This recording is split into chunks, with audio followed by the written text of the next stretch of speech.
BBC বাংলার অধিবেশন প্রবাহতে আপনাদের স্বাগত। আজ আপনাদের সাথে লন্ডন স্টুডিও থেকে আছি মানসী বড়ুয়া।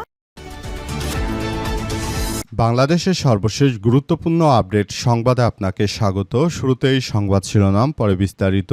প্রথমে জানাবো, আওয়ামী লীগ শুধু উকি দিচ্ছে, তৎপরতার মুরদ নেই বললেন স্বরাষ্ট্রমন্ত্রী। কার্যক্রম নিষিদ্ধ আওয়ামী লীগ মাঝে মধ্যে উকি দিচ্ছে, দলটির আসলে কিছুই করার মুরদ নেই বলে মনে করছেন স্বরাষ্ট্রমন্ত্রী সালাউদ্দিন আহমেদ। আজ সচিবালয়ে সাংবাদিকদের সামনে তিনি এমন কথা বলেন। এদিকে বরিশালে ঘরের পাশে রাখা বালু ভর্তি বস্তায় হঠাৎ বিস্ফোরণ, শিশুসহ দগ্ধ ৩। বরিশালের বাকেরগঞ্জ উপজেলায় বিস্ফোরণের ঘটনায় নারী এবং শিশুসহ ৩ জন গুরুতর আহত হয়েছে। দগ্ধ অবস্থায় তাদের উদ্ধার করে প্রথমে উপজেলা স্বাস্থ্য কমপ্লেক্সে নেওয়া হয়, পরে প্রাথমিক চিকিৎসা শেষে উন্নত চিকিৎসার জন্য বরিশাল শেরেবাংলা মেডিকেল কলেজ হাসপাতালে পাঠানো হয়েছে।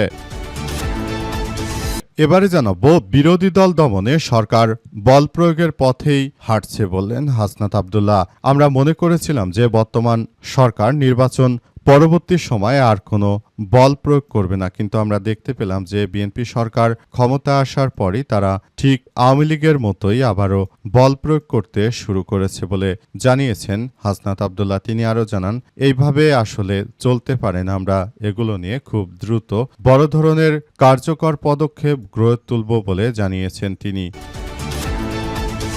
এরপর জানাবো, ইন্ডিয়া টুডের প্রতিবেদন, ক্ষমতাচ্যুতির 2 বছর পর প্রথমবার প্রকাশ্যে আসছেন শেখ হাসিনা, জানাবেন ভবিষ্যৎ পরিকল্পনা। 2024 সালের গণ অভ্যুত্থানের মুখে ক্ষমতাচ্যুত হয়ে ভারতে যাওয়ার প্রায় 2 বছর পর প্রথমবারের মতো প্রকাশ্যে গণমাধ্যমের সামনে আসছেন বাংলাদেশের সাবেক প্রধানমন্ত্রী হাসিনা। আগামী 5 আগস্ট নয়াদিল্লিতে foreign correspondents club of south Asia বা এফসিসি সাউথ এশিয়া আয়োজিত এক ভার্চুয়ালি অনুষ্ঠানে তিনি ভবিষ্যৎ রাজনৈতিক পরিকল্পনা, বাংলাদেশে ফেরার প্রস্তাবিত পরিকল্পনা নিয়ে কথা বলবেন বলে জানিয়েছে ইন্ডিয়া টুডে। এবং সর্বশেষ জানাবো, পাকিস্তানের বিক্ষোভস্থলের মাঝে আত্মঘাতী বোমা হামলা, নিহত 7। পাকিস্তানের উত্তরাঞ্চলীয় খাইবার পাখতুনখোয়া প্রদেশের সোয়াত জেলায় বিক্ষোভ চলাকালে থানার প্রবেশ মুখে আত্মঘাতী বোমা হামলায় অন্তত 7 জন নিহত হয়েছে। নিহতদের মধ্যে 4 জন পুলিশ সদস্য রয়েছে। এই ঘটনায় আরও অন্তত 20 জন আহত হয়েছে। প্রিয় দর্শক, এতক্ষণ শুনছিলেন সংবাদ শিরোনাম, এবারে বিস্তারিত। তবে তার আগে বন্ধুরা, অনুরোধ থাকবে এই সংবাদটিতে একটি লাইক দিন। এই চ্যানেলে আপনি নতুন হয়ে থাকলে আমাদের সংবাদটি দেখতে দেখতে চ্যানেলটি সাবস্ক্রাইব করে রাখুন। কমেন্ট করে বন্ধুরা আপনার মূল্যবান মতামত জানিয়ে দিন আপনি বিশ্বের কোন দেশ থেকে বা বাংলাদেশের কোন স্থান থেকে আমাদের সংবাদটি দেখছেন এবং শুনছেন। আর বন্ধুরা, সংবাদটি আপনার সোশ্যাল মিডিয়া ফেসবুকে শেয়ার করে বন্ধুদেরও দেখার সুযোগ করে দিন। গাজা যুদ্ধে আপনি যদি নিরীহ ফিলিস্তিনিদের ভালোবেসে থাকেন বন্ধুরা, কমেন্টে ইয়েস লিখে পুরো বিশ্ববাসীকে আমাদের এই তাজা আপডেটটি দেখার সুযোগ করে দিন। এবারে বিস্তারিত।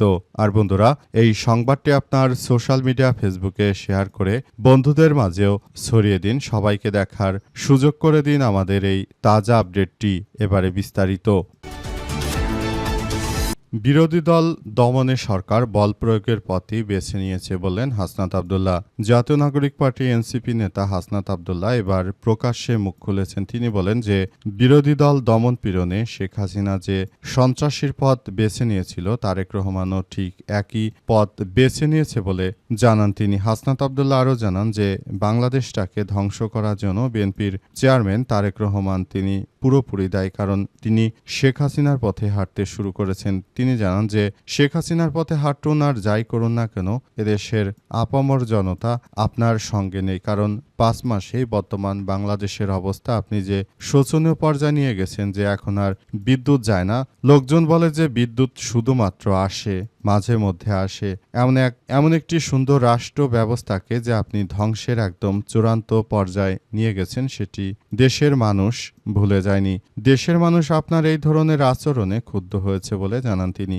জাতীয় নাগরিক পার্টি এনসিপি নেতৃত্ববৃন্দরা এই মুহূর্তে তারা বর্তমান সরকারের সবথেকে দমন পীড়নের শিকার হচ্ছে বলে অভিযোগ করেছেন হাসনাত আব্দুল্লাহ। তিনি আরও জানান, দেশটাকে আপনারা যদি শেখ হাসিনার স্টাইলেই চালাতে চান, তাহলে শেখ হাসিনা আর আপনাদের ভিতর পার্থক্য কোথায়? আপনারা 17 বছর বিদেশে লন্ডনে পলাতক থাকলেও আপনাদের নিজ দায়িত্বের বেলায় আপনারা যে এখনো আগের পর্যায়ে রয়েছেন আপনাদের ইদানিং আচরণে, সেটি আবারও প্রমাণিত হয়েছে। আপনাদের বিরুদ্ধে আমাদের খুব কঠোর আন্দোলন খুব দ্রুততম সময়ের মধ্যে আমরা গড়ে তুলব বলে জানিয়েছেন হাসনাত আব্দুল্লাহ, এবং তিনি নতুন করে বাংলাদেশটাকে সুন্দর পর্যায়ে নিয়ে যাওয়ার জন্য সবাইকে আরও বেশি সতর্ক থাকার জন্য আহ্বান জানিয়েছেন।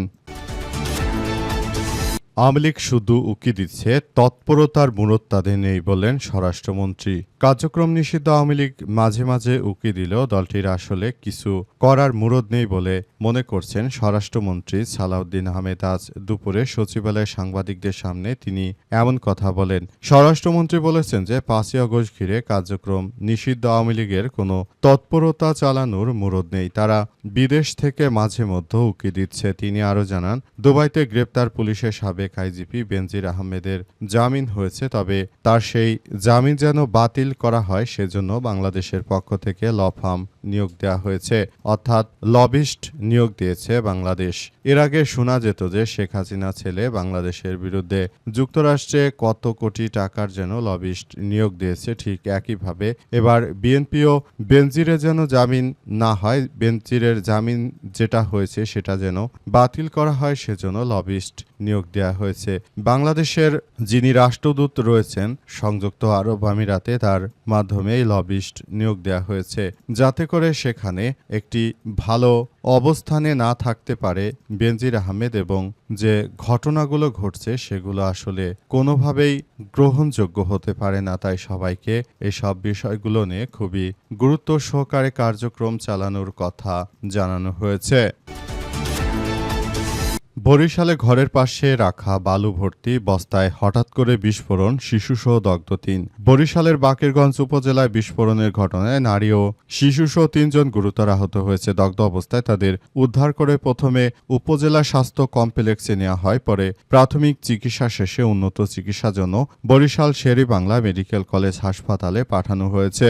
স্থানীয় সূত্র থেকে জানা গেছে যে সকাল 7টার দিকে উপজেলার ভরপাশা ইউনিয়নের দুধলমো গ্রামের শাহ আলম হাওলাদারের বাড়িতে হঠাৎই বিকট শব্দে বিস্ফোরণের ঘটনা ঘটে। এই ঘটনা স্থলে থাকা শাহ আলমের স্ত্রী হনুফা বেগম, মেয়ে ইতি এবং নাতি ফাইম দগ্ধ হয়ে গুরুতর আহত হন। বিস্ফোরণের শব্দে এলাকায় আতঙ্ক ছড়িয়ে পড়ে এবং ঘটনাস্থলে স্থানীয়দের ভিড় জমা থাকতে দেখা গেছে। আহতদের স্বজনেরা জানায় যে ঘরের পাশে বালু ভর্তি একটি বস্তার মধ্যে হঠাৎ করে বিস্ফোরণের ঘটনা ঘটে। দগ্ধ হন হনুফা বেগম, ইতি এবং ফাহিম।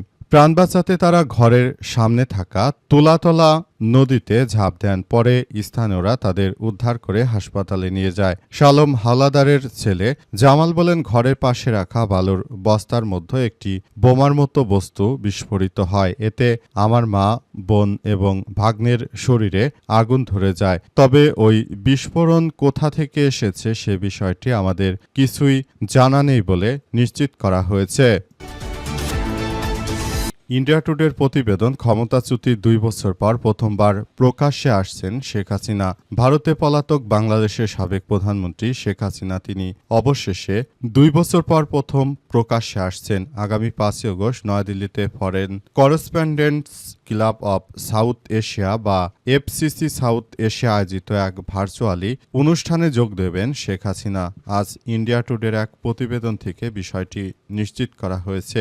ইন্ডিয়া টুডের প্রতিবেদন থেকে আরও বলা হয়েছে যে সবাইকে শেখ হাসিনা জানাবে যে কিভাবে তার সরকারকে ক্ষমতাচ্যুতি করা হয়েছে এবং আগামীতে শেখ হাসিনা বাংলাদেশে যে ফেরত যেতে চান, তিনি কোন প্রক্রিয়ার মধ্য দিয়ে ফেরত যেতে চান এবং নেতাকর্মীদের করণীয় কি ইত্যাদি নানা বিষয় নিয়ে শেখ হাসিনা সবার সামনে বক্তব্য দেবেন। তিনি 2024 সালের 5ই আগস্ট পালিয়ে যাওয়ার পর 2026 সালের যে 5ই আগস্ট আসছে, প্রায় 2 বছর এরপর শেখ হাসিনা তিনি প্রকাশ্যে আসতে চলেছেন বলে ইন্ডিয়া টুডের প্রতিবেদন থেকে নিশ্চিত হওয়া গেছে। এছাড়াও আরও নিশ্চিত হওয়া গেছে যে শেখ হাসিনা দীর্ঘদিন ধরে তিনি ভারতে একরকম রাজনৈতিক আশ্রয় থেকে কিন্তু বাংলাদেশের রাজনৈতিক বাস্তবতায় তিনি তার দলকে নিয়ে এখন পর্যন্ত কোনো আশার বাণী শোনাতে পারেননি। তবে অতীতেও শেখ হাসিনা বেশ কয়েকবার তিনি বলেছিলেন তিনি খুব দ্রুত দেশে ফেরত আসবেন এবং দেশের খুব কাছাকাছি আছেন তিনি, নাকি যে কোনো সময় সময় বাংলাদেশে